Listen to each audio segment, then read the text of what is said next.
মশা তো এই জন্য তৈরি হয়েছিল, 800 বৎসরের রাজত্বকে ধুলায় মিশাইয়া দিছে মশা। সারা দুনিয়ার রাজত্ব যার হাতের ভিতরে ছিল।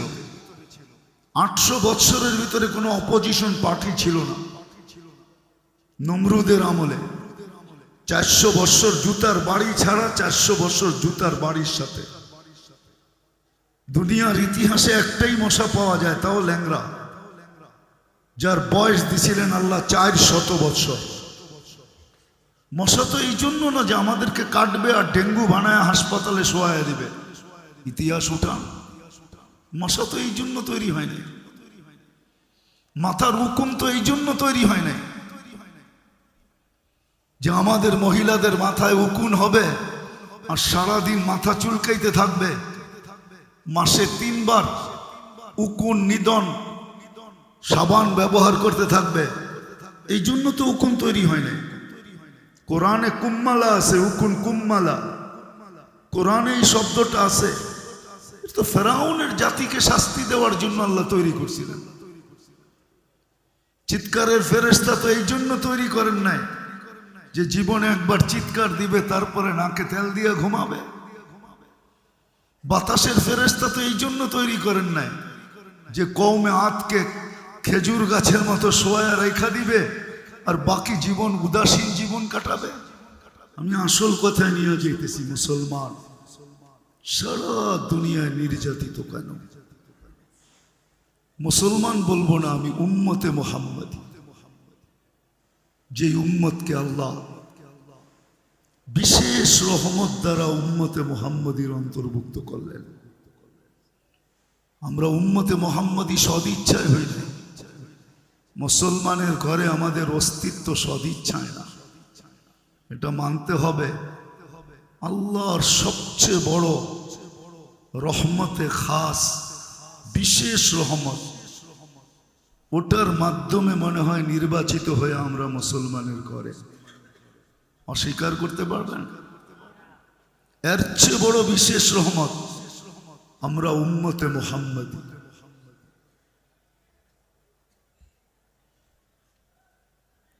এই জন্যই তো কোরআন বলছিল, দুটা বিশেষ রহমত যদি না হইতো তাহলে কোরআন এই কথা কোনোদিন বলতো না।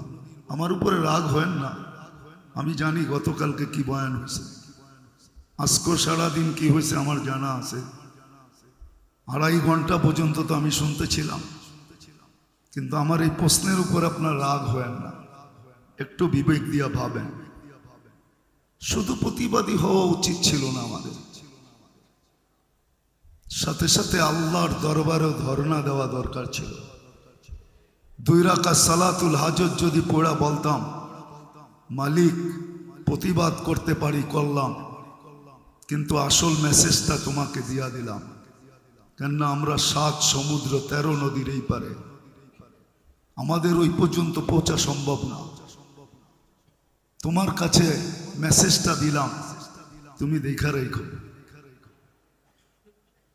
এতগুলা মানুষ, আমার মনে হয় এই এলাকার কেউ পড়ে নাই, পড়লেও 2-1 দিন পড়ছে, যে ওই পর্যন্ত পড়তে থাকবো যেই পর্যন্ত সমাধান না হয়। যা হোক, যেটা আমি বুঝাইতে চাইতেছি, আমি একটা দিকে আপনাদেরকে নিয়ে যাইতে চাইতেছি। আল্লাহ করুক আজকে সবার বিবেকের পর্দা খোলো। আমি বিবেকের পর্দা খুলতে চাইতেছি। যতদিন পর্যন্ত বিবেকের পর্দা না খুলবে, ডুস খাইলে বলে হুশ হয়, চোর গেলে বুদ্ধি হয়। হুশ যতদিন পর্যন্ত না ফিরবে, বুদ্ধি যতদিন পর্যন্ত না আসবে, আমরা নির্যাতিত হইতেই থাকব। এতে কোনো সন্দেহ নেই। আমি নিয়ে যাইতেছি, আপনাদেরকে দেখাবো। আমি অল্প সময়ের ভিতরে কথাকে গুছায় নিব। আমার দিল যে ভাঙ্গা না এমন না, বা আমি যে বিরোধিতা করতেছি এমনও না, আমার দিলও ভাঙ্গা। ভাঙ্গা না হইলে এই কথাগুলা বাহির হতো না। আমার দিলটা আপনাদের মতোই ভাঙ্গা, রক্তক্ষরণ হইতেছে আমারও, যেমন আপনারা বলবেন আমাদের হইতেছে। এই জন্যই তো আমরা চিৎকার দিতেছি, আপনারা একভাবে চিৎকার দিতেছেন, আমি আরেকভাবে দিতেছি। সবার চিৎকারের ধরন যে এক হবে এমন না, ঠিক না? চিৎকারের ধরন ভিন্ন তো হতে পারে, আমারটাও চিৎকারই। তো যেটা বুঝাইতেছিলাম, যে মুসলমানের ঘরে আল্লাহ আমাদেরকে অস্তিত্ব দিলেন, জন্ম দিলেন বিশেষ রহমতের মাধ্যমে, উম্মতে মুহাম্মদী বানাইলেন। কোরআন আমাদেরকে বোঝায় আনতুমুল আলাউনা, তারপরে কোরআন ঘোষণা দেয় আনতুমুল আলাউনা, তোমরা সবার উপরে থাকবে, তোমাদের উপরে আমি কাউকে উঠতে দিব না। কোরআন বলে উলাইকা লাহুমুল আমান, নিরাপত্তার চাদরে তোমাদেরকে আমি বেষ্টিত রাখব। কোরআন বলে লাহুম রিজকুন কারীম, তোমাদেরকে আমি ক্লান্তিহীন লালিত পালিত করব। হাদিস যদি দেখি তো হাদিস আরো কিছু বলে, লারাযাকাকুম কামা ইয়ারযুকুত তাইর, পাখির মতো তোমাদেরকে পালব। কোরআন যদি দেখি তো কোরআন বলে লাহুম হায়াতান তাইয়্যিবা, সুখ শান্তির জীবন আমি তোমাদেরকে দিব। কোরআন বলে ইন্নাল ইজ্জাতা লিল্লাহি ওয়া লিরাসূলিহি ওয়া লিল মুমিনিন, ইজ্জতের মালা আমি তোমাদের গলায় পরাবো। কিন্তু আজকে যদি পটভূমি দেখি তাইলে বিলকুল কোরআনের বিপরীত দেখা যায়। যে শব্দগুলো আমি বললাম, আজকে সারা দুনিয়ায় মুসলমান নির্যাতিত, নিষ্পেষিত, অবহেলিত, দীক্ষিত, ঘৃণিত, লাঞ্ছিত, বঞ্চিত, সবচেয়ে নিকৃষ্ট। যদি না হইতো তাহলে প্রাণীবাদী বলে একটা সংস্থা আছে দুনিয়াতে, যারা প্রাণী নিয়ে কাজ করে। আপনাদের এলাকায় আছে কি আমি জানি না, কিন্তু আমাদের খিলগাঁও এলাকায় দেখি মাঝে মাঝে ফজরের পরে কিছু লোক ছুটে আসে কুকুরের বাচ্চাগুলাকে খাওয়ানোর জন্য, কুকুরকে আহার দেওয়ার জন্য। আপনাদের এলাকায় আসে কিনা জানি না আমি, কিন্তু আভিজাত্য এলাকার ভিতরে আসে প্রতিদিন সকালে, ফজরের পরে চলে আসে, কনকনে শীতের ভিতরে আসে। ওদেরকে যদি জিজ্ঞাসা করা হয় এই সাত সকালে আপনি কুকুরকে খাওয়াইতেছেন, তারা বলবে আমরা প্রাণীবাদী, প্রাণী নিয়ে কাজ করি। আজ পর্যন্ত পেপারের পাতায় পাবেন না, 34 দিন হতে চলল কোন প্রাণীবাদী সংস্থা একটা বিবৃতি দিছে মানুষও তো একটা প্রাণী না? প্রাণী না? হ্যাঁ, প্রাণ আছে ভিতরে না নাই? মানুষও তো একটা প্রাণী। একটা বিবৃতি আপনি আমাকে ফেসবুকে দেখাইতে পারবেন না, কোনো মিডিয়ায় দেখাইতে পারবেন না যে প্রাণীবাদীরা একটা বিবৃতি দিছে যে দিনরাত বোম মাইরা এতগুলা মানুষকে কেন মারা হইল। কিন্তু যদি এতগুলা কুকুরকে কোথাও বোম মাইরা মারা হতো, আমাদের ছোটবেলা দেখছি ঢাকা শহরে সিটি কর্পোরেশনের থেকে লোক আসতেন, রাতের বেলা ইঞ্জেকশন দিতেন কুকুরের গায়ে আর উঠায় নিয়ে যেতেন। এখন তো প্রত্যেক গলিতে রাত্রে মানুষের সম্মেলন না হইলেও কুকুরের সম্মেলন হয়, না হয় না? মনে হয় বুঝাইতে পারি না। আমি তো প্রতি রাত্রেই দেখি, ঢাকা যখন ফিরি রাত্রে বাসায় ঘুমানো যায় না, কেননা আমার গলির ভিতরে অনেকগুলা থাকে। নতুন কোনো মানুষ গেলেই তার পিছে ছুটতে থাকে আর আওয়াজ করতে থাকে, আর নিচের আওয়াজ উপরে বেশি লাগে, নিচে কম লাগে। একটু উপরে থাকি তো আওয়াজে ঘুমানো যায় না। এরকম প্রত্যেক গলিতেই কুকুরের সম্মেলন হইতেছে। এখন আর সিটি কর্পোরেশন আলাদা নেয় না, কেননা প্রাণীবাদীরা এর বিরুদ্ধে দাঁড়াইছে, না মারা যাবে না, এরা প্রাণী, অবুঝ প্রাণীকে মারবেন কেন? কিন্তু আজ পর্যন্ত আমাকে বুঝান, বলোক আমাকে, যারা 24 ঘন্টা মিডিয়ার মধ্যে চোখ রাখে, যে মিডিয়ার কোন শিরোনামে উঠছে যে প্রাণীবাদীরা একটা কথা বলছে, একটা খবর দিছে, এটা বিজ্ঞাপন দিছে একটা, যে এতগুলা মানুষকে রাত দিন বোমবারি করে কেন মারা হইল নিরীহ মানুষগুলাকে। হামাস তো একটাও মরে নাই, ওরা মরবে তো মরবে কোত্থেকা? ইঁদুর কি মারা যায় নাকি? ও তো গর্তে থাকে। হামাস তো বিচ্ছু, কোত্থেকে মারবে? গর্তের ভিতরে ঢুকতে পারলে না মারবে, তারপরে ও তো বিচ্ছু, ওকে কোত্থেকে মারবে? কিন্তু নিরীহ মানুষগুলা মারা গেল। বোঝা গেল প্রাণীবাদীদের চোখেও আমরা যদিও প্রাণী, কিন্তু কুকুরের চেয়ে নিকৃষ্ট প্রাণী, নাইলে ওরা বিজ্ঞাপন দিত। আজকে আসেন, আমি কথা গুছায় নিয়ে আসছি, কেন আমরা নির্যাতিত? যে উম্মতকে আল্লাহ কুদরতি হাতে বাছাই করলেন, আমরা বাছাইকৃত, কুদরতি হাতে বাছাইকৃত এই উম্মত। মানব জাতির ভিতর থেকে সর্বপ্রথম আল্লাহ আমাদেরকে বাছাই করছেন। আমি আমারটা বলি, আপনাদেরটা জানি না, বলে থাকি আমি আমারটা। মনে হয় লক্ষ কোটি মানুষের ভিতর থেকে আমি যখন কুদরতি হাতে উঠছি, তখনই মনে হয় আল্লাহ বলছেন তোকে উম্মতে মুহাম্মদী বানাইলাম। এরকম প্রত্যেককে আল্লাহ বাছাই করছেন। হুয়াজতাবাকুম, আল্লাহ আমাদেরকে বাছাই করা উম্মতে মুহাম্মদী হিসাবে। কোরআনে আমি 5টা দেখাইলাম, 5 ডজন দেখানো যায় যে কোরআন আমাদেরকে মর্যাদা দিয়েছেন। কিন্তু আজকে আমরা নির্যাতিত কেন? আমার মনে হয় গরম শুনতে শুনতে আপনাদের ঠান্ডা ভালো লাগতেছে না, এই জন্য আমি কথাকে গুছায় নিয়ে আসতেছি। 10 মিনিটের ভিতরে গুছায় ফেলবো। আজকে 2টা কারণে আমরা নির্যাতিত। ইসলাম যদিও আল্লাহ নির্বাচিত, ইন্নাল্লাহ আস্তাফা লাকুমুদ্দিন, মুসলমান হিসাবে আল্লাহ আমাদেরকে কুদরতি হাত দ্বারা নির্বাচিত করছেন। ইসলাম আমাদের জন্য আল্লাহর পক্ষ থেকে নির্বাচিত। আমরা ইসলামের লাজ রাখি না। আমার সমাজের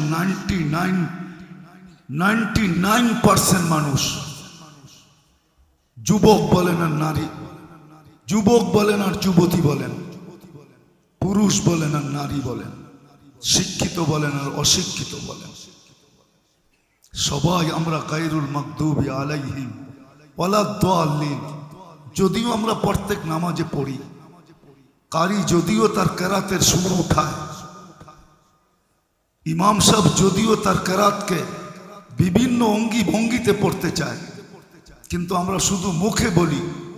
কিন্তু গায়রুল মাগদুবি আলাইহিম ওয়ালাদ-দাল্লিন এর ইশকে আমরা মাতাল। ভালোবাসায় আমাদের এই মনটা ভরা। আমরা ইসলামের লাজ রাখি নাই, ইজ্জত রাখি নাই।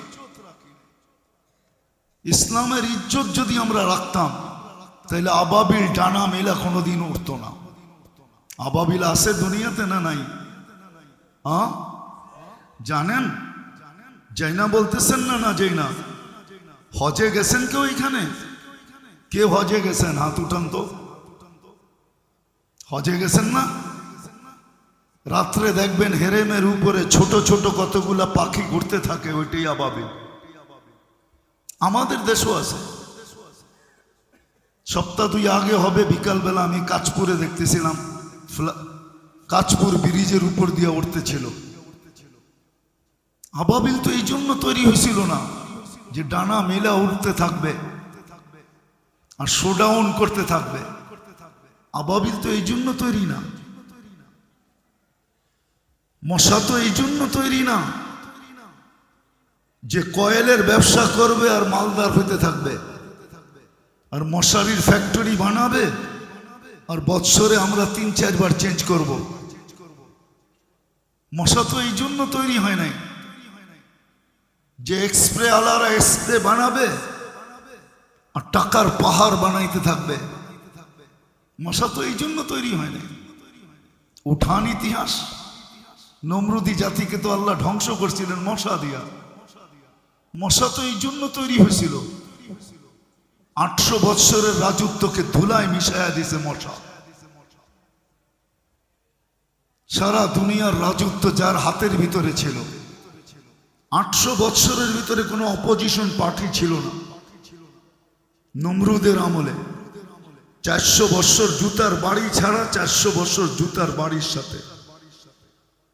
দুনিয়ার ইতিহাসে একটাই মশা পাওয়া যায়, তাও ল্যাংড়া, যার বয়স দিছিলেন আল্লাহ 400 বৎসর। মশা তো এই জন্য না যে আমাদেরকে কাটবে আর ডেঙ্গু বানায় হাসপাতালে শোয়ায় দিবে, ইতিহাস উঠান। মশা তো এই জন্য তৈরি হয় নাই, মাথার হুকুম তো এই জন্য তৈরি হয় নাই যে আমাদের মহিলাদের মাথায় উকুন হবে আর সারাদিন মাথা চুলকাইতে থাকবে। মাসে 3 বার উকুন নিদন সাবান ব্যবহার করতে থাকবে, এই জন্য তো উকুন তৈরি হয় নাই। কোরআনে কুম্মালা আছে, উকুন কুম্মালা, কোরআনে এই শব্দটা আছে। তো ফেরাউনের জাতিকে শাস্তি দেওয়ার জন্য আল্লাহ তৈরি করছিলেন। চিৎকারের ফেরেশতা তো এই জন্য তৈরি করেন নাই যে জীবনে একবার চিৎকার দিবে তারপরে নাকে তেল দিয়ে ঘুমাবে। বাতাসের ফেরেশতা তো এই জন্য তৈরি করেন নাই যে কওমে আদকে খেজুর গাছের মতো শোয়া রেখা দিবে আর বাকি জীবন উদাসীন জীবন কাটাবে। জিবরিল তো এই জন্য তৈরি হয় নাই যে ডানা মেলে আকাশে উঠতে থাকবে। এখন তো আর ওহির বাহক না উনি, আমাদের নবীজি চলে যেতে দেরি। তাইলে হাদিসে এই কথা কেন আসতো? নবীজি যখন দুনিয়ার থেকে যাইতেছিলেন তো জিবরিলের চোখে পানি ছিল। আল্লাহ রসুল জিজ্ঞাসা করতেছে আপনি কাঁদেন কেন? তো বলছে এলপিআরে চলে যাব। ওহির সুবাদে নৈকট্যময় যাওয়ার সুযোগ হতো, কিন্তু আজকের থেকে আর ওই নৈকট্যময় জায়গায় যাওয়ার সুযোগ হবে না, কেননা ওহি আনার প্রয়োজনও হবে না। আপনিই তো সর্বশেষ নবী, নবুয়তের ঘরের তালা আপনি, খাতামুন নবিয়িন মানি নবুয়তের ঘরের তালা, সিলগালা। আপনি তো সিলগালা, আপনি তো তালা, কেউ বাহিরও হবে না, কেউ ঢুকবেও না। বিনা আমি এলপিআরে চলে যাব, এক নৈকট্যময় যাওয়ার সুযোগ হইতো আমার। এই জন্যই চোখে পানি। 1.25 লক্ষ নবীদের দুয়ারে আনাগোনা ছিল, সবগুলা বাদই দিলাম। আপনার মতো সৃষ্টির সর্দার, সৃষ্টির রাজা, দুজাহানের বাদশাহ, কিয়ামতের মাঠের রাজা, আপনার দরবারে আনাগোনা ছিল। প্রাপ্ত বয়স্ক থেকে নিয়ে 63 বছর বয়স পর্যন্ত আমি আপনার পাশে পাশে ছিলাম। আর সত্য এটাই, আল্লাহ রসুল যেদিন জন্ম নেন ওদিন মিকাইল আলাইহিস সালামকে আল্লাহ বডিগার্ড হিসাবে নির্ধারণ করেন। যেদিন আল্লাহ রসুল প্রাপ্ত বয়স্ক হন তো জিবরিল আলাইহিস সালামকে আল্লাহ অ্যাড করেন যে তোমরা আমার বন্ধুকে পাহারা দিবে 2 জন। বিদায় আজকে মনের ব্যথায় চোখে পানি। এখন তো আর ওনার ওহী আনতে হয় না।